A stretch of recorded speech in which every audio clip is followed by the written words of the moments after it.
Como siempre Android, cada vez que Xiaomi saca una nueva versión de un modelo Redmi, suele hacerlo con un procesador MediaTek y con su correspondiente GPU, y al cabo de un tiempo nos presenta el mismo modelo pero ya con un procesador de Qualcomm y con la Adreno como GPU. Normalmente esta nueva versión suele tener como nomenclatura final la palabra Pro, aunque en este caso vamos a pasar de una versión de Xiaomi Redmi Note 4 al Xiaomi Redmi Note 4X, que vais a ver que en cuanto a diseño, para el que haya visto el Redmi Note 4, viene a ser más de lo mismo, y sin tener uno al lado del otro, aunque los he probado los dos, os diría que son prácticamente idénticos. Sí que podemos ver que a lo mejor pues el puerto infrarrojo ha cambiado de ubicación y tal, aunque sigue estando en la parte superior, habría cambiado de posición, pero el resto de apartados para mí son exactamente iguales, aunque sí hay una cosa que quería comentar, y es que con el Xiaomi Redmi Note 4 la sensación era de que era totalmente metálico, pero con este tenía una sensación de que era como un poquito algo de plástico, aunque también se sentía metal, por lo que he preguntado a otros youtubers que lo han probado y tienen exactamente la misma sensación,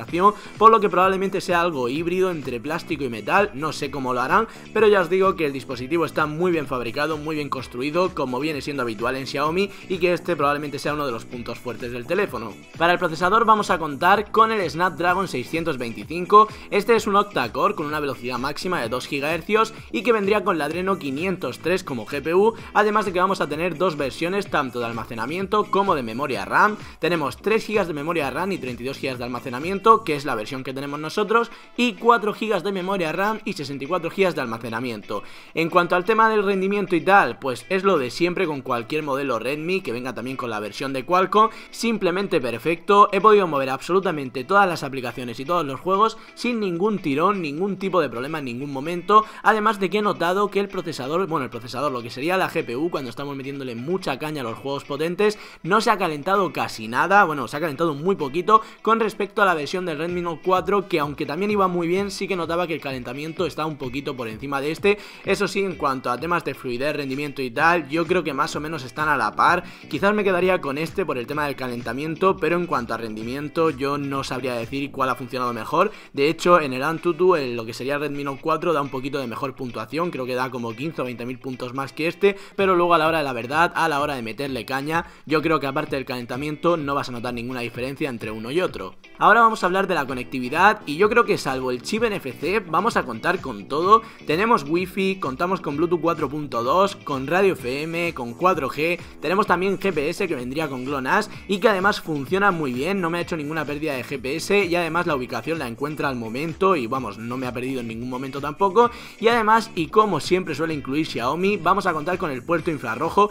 que viene también con su propia aplicación instalada para el tema de poder cambiar de canal en la televisión, a encender y apagar el aire acondicionado, y bueno, todos estos rollos que se suelen hacer con el puerto infrarrojo. Y en cuanto al apartado de la batería, que yo creo que es un punto en el que Xiaomi se ríe de cualquier otra marca, porque podemos recordar que hasta en teléfonos de 5 pulgadas está incorporando baterías de 4000 mAh, en este caso vamos a tener 4100, que nos dan una autonomía brutal y que nos va a permitir que podamos llegar al final del día más que sobrados, da igual lo que le hagas al dispositivo, que estés jugando, aplicaciones y tal. Y deciros que de media me ha estado dando entre 6 horas y media y 7 horas de pantalla con el brillo automático, que yo creo que está suficientemente bien. También vamos a contar con un sensor de huellas situado en la parte trasera, que no es mi ubicación favorita, pero todo hay que decirlo, funciona muy bien, muy rápido, me ha fallado en muy pocas ocasiones y normalmente ha sido porque yo no he colocado bien el dedo, por lo que en cuanto al sensor, tanto en velocidad, que no es el más rápido pero está bien, como a la hora de que falla muy poco, pues me parece que es más que correcto. Para la pantalla vamos a contar con un panel IPS en 5,5 pulgadas y resolución Full HD, que nos van a dar 401 píxeles por pulgada, y que aquí habitualmente, por lo menos para mí, Xiaomi monta uno de los mejores paneles IPS en cada una de las gamas que hay. Eso sí, en este caso te diría que el panel, aún no siendo malo, creo que por este precio ya he visto algunos dispositivos con mejores pantallas, aunque probablemente en otros apartados pues fuesen bastante peor que este teléfono. Y lo que he notado, o lo que a mí no me ha terminado de convencer, es que el brillo alto no es todo lo alto que yo creo que debería de ser para poder utilizarlo bien en la calle, y que luego lo que es la saturación de los colores no está del todo bien saturado, se notan un poquito apagados algunos colores, y esto pues desde el apartado de ajustes de pantalla lo puedes intentar configurar porque te permite hacer algunos ajustes, pero lo que hace es tender a amarillear el color blanco y no termina de quedar bien. Simplemente te diría que estamos delante de una pantalla normal, que no te va a parecer mala ni muchísimo menos, pero que tampoco va a ser un punto que te vaya a enamorar. En cuanto al apartado del audio, pues tenemos un volumen alto que está bastante bien, o sea, tiene un buen volumen, y la calidad simplemente sería normal normalita. Yo creo que se escucha bien, pero que no es lo mejor que tiene el dispositivo. De todas formas, como siempre, te dejo un vídeo para que puedas escucharlo y tengas tus propias conclusiones.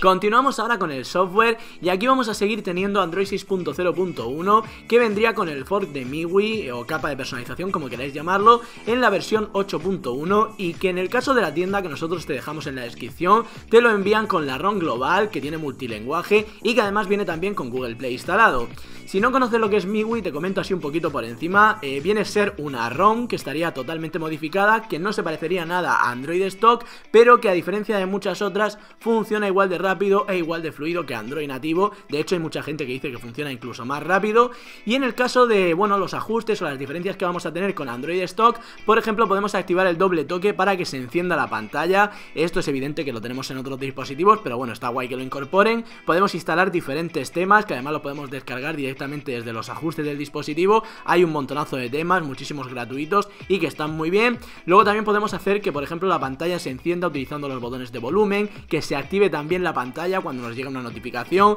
bloquear las aplicaciones que queramos para que solo se pueda acceder desde el sensor de huellas o con nuestro patrón, y así infinidad de opciones que te permiten modificar casi cualquier cosa del dispositivo y realmente dejarlo a tu gusto. Para ir terminando, vamos a hablar del apartado fotográfico y aquí vamos a contar con una cámara trasera de 13 megapíxeles, con una apertura focal 2.0 y con doble flash LED de doble tono, que en condiciones de buena luz pues vamos a hacer fotografías de muchísima calidad, probablemente de las mejores en su rango de precio, además de que se nota bastante la diferencia con respecto al Redmi Note 4 normal. Vamos a tener pues una muy buena interpretación de los colores y además el enfoque en condiciones de buena luz va a ser bastante rápido, y si hablamos en condiciones más complicadas, en condiciones de baja luminosidad, aquí sí que vamos a notar que le cuesta un poquito más enfocar y que en cuanto a las fotografías serán más que aceptables, digamos, teniendo en cuenta la gama que es, pero tampoco va a ser un punto fuerte del terminal. Notaremos que aunque no hace mucho ruido porque no sube mucho el ISO, vamos a notar que recoge muy poquita luz, teniendo en cuenta que el focal es 2.0 y quizás algunas fotografías salen más oscuras de lo que por lo menos a mí me gustaría.